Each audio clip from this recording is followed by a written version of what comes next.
This week, the FDA finally tracked the salmonella that caused a nationwide epidemic to jalapeno peppers from Mexico. After a series of food scares, ABC's Jeremy Hubbard reports now that a growing number of people are making sure their food is safe by going straight to the source.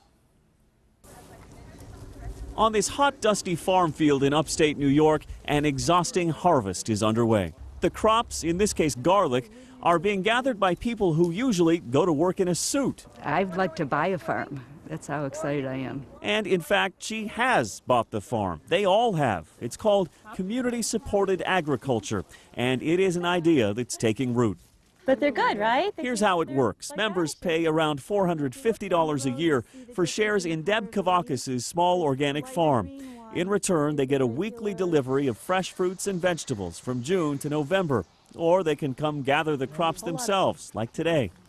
More than just buying the produce. They really are connected to a farm and our farm in a way that I don't think you can just get by either going to a farmer's market or going to a store. There are now more than 1,500 of these CSAs nationwide, some with waiting lists. Membership is surging as food scares become more common.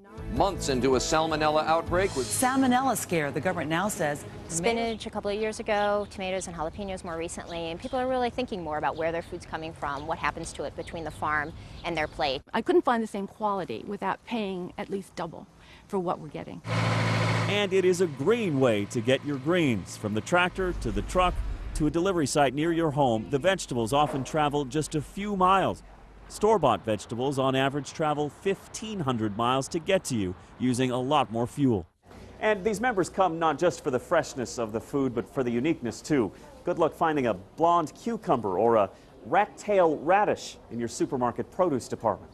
As with all farming, there are risks. If the crop fails, you're stuck paying for food you might not get.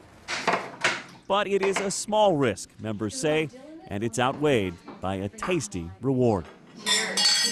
Jeremy Hubbard, ABC News, New York.